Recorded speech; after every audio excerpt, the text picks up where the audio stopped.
ത്രിയേക ദൈവത്തിന്റെ അതിപരിശുദ്ധ തിരുനാമം വാഴ്ത്തപ്പെടുമാറാകട്ടെ. ശ്രോതാക്കളായിരിക്കുന്ന ഏവർക്കും ക്രിസ്തുയേശുവിന്റെ നാമത്തിൽ സ്നേഹവന്ദനം. അടൂർ കടമനാട് മെത്രാസനത്തിന്റെ NGOCSന്റെ ആഭിമുഖ്യത്തിൽ നോമ്പിനോടനുബന്ധിച്ച് ഇങ്ങനെ ഒരു ധ്യാന പരമ്പരയിൽ കൂടി നിങ്ങളുമായി കർത്തൃവചനം ചിന്തിക്കുവാൻ, ധ്യാനിക്കുവാൻ ഇടയാക്കി തീർത്ത ദൈവത്തെ സ്തുതിക്കുന്നു. ഓരോ ദിവസവും നാം കേൾക്കുന്ന വചനങ്ങൾ ഒരുപക്ഷെ ഓൺലൈൻ മീഡിയയിൽ ഒരു പ്രസംഗമോ ഒരു പരിപാടിയോ കൂട്ടി എന്നുള്ള അഭിമാനത്തെക്കാൾ ഉപരിയായി ആത്മതപനത്തിനും പുനർചിന്തയ്ക്കും ഒക്കെ പാത്രീഭവിക്കുന്ന രീതിയിൽ ഈ ദിവസത്തെ ധ്യാന ചിന്തകൾ പര്യാപ്തമായി തീരട്ടെ എന്ന് ആത്മാർത്ഥമായിട്ട് ഞാൻ പ്രാർത്ഥിക്കുക. പല സ്ഥലങ്ങളിലും ഈ സമയങ്ങളിൽ ഓൺലൈൻ മീഡിയകൾ കൂടി ധ്യാന ചിന്തകൾ പങ്കുവയ്ക്കുകയുണ്ടായി, അനേകർ പങ്കുവയ്ക്കുന്നു.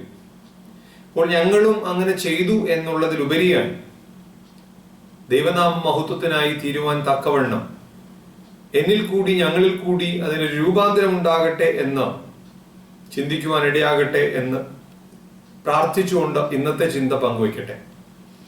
ഇന്ന് നാം ചിന്തിക്കുന്നത് യോനാ പ്രവാചകന്റെ പുസ്തകത്തിലെ 1-ാം അധ്യായത്തിലെ 7-ാം വാക്യമാണ്.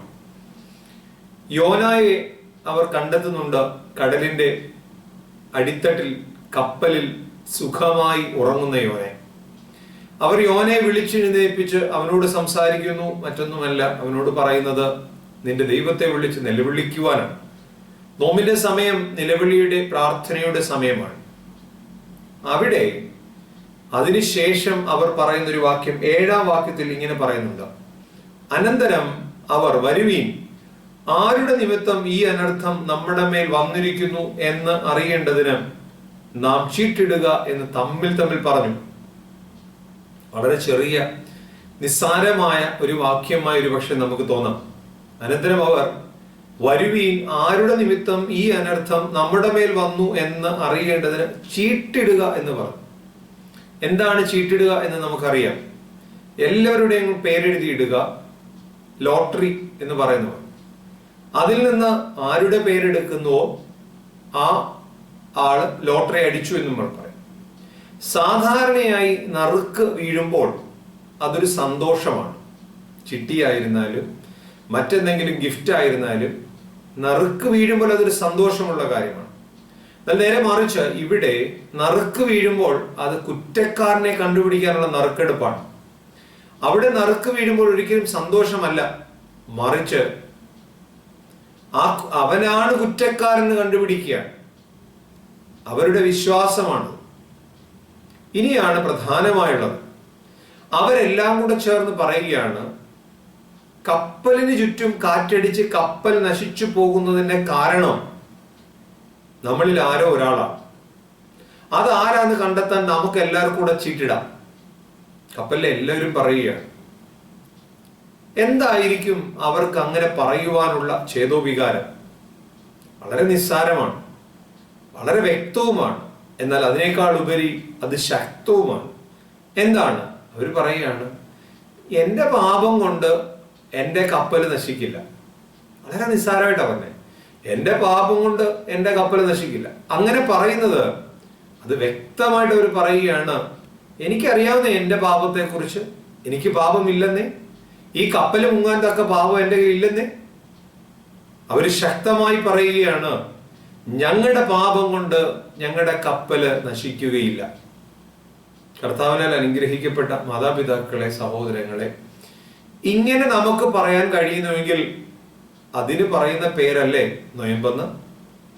അങ്ങനെ ചിന്തിക്കുന്നവർക്ക് പറയുന്ന പേരല്ലേ നൊയമ്പ് നോക്കുന്നവരെന്ന്? ഒന്ന് ആലോചിച്ച് നോക്കി. നൊയമ്പ് നോക്കുക എന്ന് പറഞ്ഞാൽ ഇറച്ചിയും മീനും മുട്ടയും ഉപേക്ഷിക്കുക എന്നാണോ?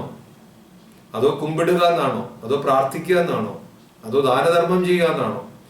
എല്ലാം ഉള്ളപ്പോൾ തന്നെ എൻ്റെ കൂട്ടത്തിൽ ഒന്നുകൂടെ പറയും, എൻ്റെ പാപം കൊണ്ട് ഞാനായിരിക്കുന്ന കുടുംബം നശിക്കുകയില്ല. എൻ്റെ പാപം കൊണ്ട് ഞാനായിരിക്കുന്ന പ്രസ്ഥാനം നശിക്കുകയില്ല. എൻ്റെ പാപം കൊണ്ട് ഞാനായിരിക്കുന്ന സ്ഥലം നശിക്കുകയില്ല. എൻ്റെ പാപപ്രവൃത്തി കൊണ്ട് ഞാനായിരിക്കുന്ന ഇടവക നശിക്കുകയില്ല. ഇങ്ങനെ പ്രതിജ്ഞയെടുത്ത് പറയാൻ കഴിയുന്നുവെങ്കിൽ അതിന് പറയുന്ന പേരാണ് നൊയമ്പ്. അങ്ങനെയൊന്ന് പറയാൻ നമ്മളെ കൊണ്ട് കഴിയട്ടെ. രണ്ടാമത് ഒരു സ്വർഗമുണ്ട് എന്ന് വിശ്വസിക്കുന്നവരാ നമ്മളൊക്കെ. നമ്മുടെയൊക്കെ പ്രതീക്ഷ അത് തന്നെയാണ്. ഈ സ്വർഗമുണ്ട് ഇല്ലെന്നൊന്നും എനിക്കും പറയാൻ കഴിയില്ല. ഞാനും അങ്ങനെ വിശ്വസിക്കുന്ന ഒരാൾ തന്നെയാണ്. എത്ര സെക്കുലർ പഠനം നടത്തിയാലും സ്വർഗമുണ്ടെന്ന് തന്നെ വിശ്വസിക്കാൻ തയ്യാറെടുക്കുന്ന ഒരാൾ തന്നെ ഞാൻ. എന്നാൽ അതേ സമയത്ത് ഓർത്തെടുക്കുന്ന ഒരു വലിയ കാര്യമുണ്ട്. യേശുക്രിസ്തു പറഞ്ഞ വാചകം, സ്വർഗവും നരകവും നിങ്ങളുടെ ഇടയിൽ തന്നെയുണ്ട്. നമ്മുടെയൊക്കെ ഇടയിൽ തന്നെ ഉണ്ടെന്നേ സ്വർഗവും നരകവും ഒക്കെ. എൻ്റെ വീട് 6 പേരടങ്ങുന്ന ഒരു കുടുംബമാണ് എൻ്റെത്. ആ കുടുംബത്തിനകത്തൊരു സ്വർഗം ഉണ്ടാക്കാൻ കഴിയുന്നില്ലെങ്കിൽ പിന്നെ എവിടെയാണ് മേളിലൊരു സ്വർഗം ഇരിക്കുന്നത്? ഇവിടെ സ്വർഗം ഉണ്ടാക്കാൻ കഴിയാത്തവനാണോ മേളിൽ സ്വർഗം ഉണ്ടാക്കി വെച്ചേക്കുന്നത്? ഇവിടെ സ്വർഗീയമായി പ്രവർത്തിക്കാനും ജീവിക്കാനും കഴിയാത്തവനാണോ അവിടെ പോയി സ്വർഗം ഉണ്ടാക്കാൻ പോകുന്നു? ഒരു നിമിഷം ഒന്ന് ആലോചിച്ച് നോക്കിയേ. എൻ്റെ പ്രവൃത്തി കൊണ്ടല്ലേന്നേ എൻ്റെ കുടുംബത്തിന്റെ സ്വർഗീയ അനുഭവം നഷ്ടപ്പെടുന്നത്? നമ്മൾ ഓരോരുത്തരും ചിന്തിച്ചാൽ മതി. എൻ്റെ പ്രവൃത്തി കൊണ്ടല്ലേ എൻ്റെ കുടുംബത്തിന്റെ സ്വർഗീയ സന്തോഷം നഷ്ടപ്പെടുന്നത്? എൻ്റെ പ്രവൃത്തി കൊണ്ടല്ലേ എൻ്റെ കുടുംബം പലപ്പോഴും കണ്ണുനീരിലാകുന്നത്? അത് ഗ്രഹനാഥനായിട്ടായിരുന്നാലും ഗ്രഹനായികയായിട്ടായിരുന്നാലും കുഞ്ഞുങ്ങളായിട്ടായിരുന്നാലും എത്രയോ കുടുംബങ്ങൾ കുഞ്ഞുങ്ങളെ ഓർത്ത് കരയുന്നുണ്ട്. അങ്ങനെ കരയുന്നതിന് പറയുന്ന പേരാണോ സ്വർഗം? അങ്ങനെ വേവലാതിപ്പെടുന്നവരെ കുറിച്ച് പറയുന്ന പേരാണോ സ്വർഗം? അതുകൊണ്ട് എൻ്റെ പാപം കൊണ്ട് എൻ്റെ കുടുംബം നശിക്കില്ല എന്ന് പ്രതിജ്ഞ എടുക്കുവാൻ നമുക്ക് കഴിയട്ടെ. അതുകൊണ്ട് പിതാക്കന്മാർ പാടിയത്, ഒളിവായി നോക്കിയിടാതെ എൻ്റെ കണ്ണിനെ നീ കാക്കണം, വഞ്ചന കേൾക്കാതെ അടിയന്റെ കാതിനെ നീ കാക്കണം. വിശുദ്ധ കുർബാന തുടങ്ങുന്നതിന് മുമ്പ് തുയോബോ അച്ഛന്മാർ നടത്തുമ്പോൾ കാപ്പ ധരിച്ചതിന് ശേഷം മുട്ടുകുത്തി എന്നൊരു പ്രാർത്ഥനയുണ്ട്. പ്രസക്തമായ വരികൾ മാത്രം ഒന്ന് ഓർപ്പിക്കാം. തിന്മയിലേക്ക് എന്റെ കാലുകൾ നയിക്കപ്പെടാതിരിക്കാൻ കാക്കണം, തിന്മപ്പെട്ട പ്രവൃത്തി ചെയ്യാതിരിക്കാൻ എന്റെ കൈകളെ നിയന്ത്രിക്കണം, എന്റെ നാവിനെ നിയന്ത്രിക്കണം, എന്റെ ചെവിയെ നിയന്ത്രിക്കണം. അതിന് പറയുന്ന പേരല്ലേ നൊയമ്പ്. അങ്ങനെ എന്തെങ്കിലും നിയന്ത്രിക്കാൻ കഴിയാതെ സംഭവിച്ചിട്ടുണ്ടെങ്കിൽ ദൈവസന്നിധിയിൽ ഏറ്റു പറയുന്നതിന്റെ പേരാ കുമ്പസാരം. അപ്പൊ ചുരുക്കത്തിൽ പറഞ്ഞ സ്വർഗം ലഭിക്കാൻ എന്ത് ചെയ്യണമോ അത് ചെയ്യേണ്ട പേരാണ് കുമ്പസാരം. എന്നിലെ തിന്മകളെ ഏറ്റുപറഞ്ഞ് ഉപേക്ഷിക്കുന്നതിന് പറയുന്ന പേരാണ് കുമ്പസാരം. അങ്ങനെ ചിന്തിക്കുവാൻ നമുക്ക് ഇടയാകട്ടെ. വരുവീൻ, ആരുടെ പ്രവർത്തികൾ കൊണ്ടാണ് ഈ അനർത്ഥം നമ്മുടെ മേൽ വന്നിരിക്കുന്നുവെന്ന് അറിയേണ്ടതിന് നാം ചീട്ടിടുക എന്ന് പറഞ്ഞവർ നമ്മളോടും പറയുന്നു, സഹോദര, നിന്റെ പ്രവൃത്തി കൊണ്ട് നിന്റെ കുടുംബത്തിന്, നിന്റെ മക്കൾക്ക്, നിന്റെ മാതാപിതാക്കൾക്ക്, സഹോദരങ്ങൾക്ക് ഒരു ദോഷം വരാതെ ജീവിക്കാൻ കഴിയട്ടെ. എല്ലാ പ്രാർത്ഥനകളും സമർപ്പിക്കുന്നു.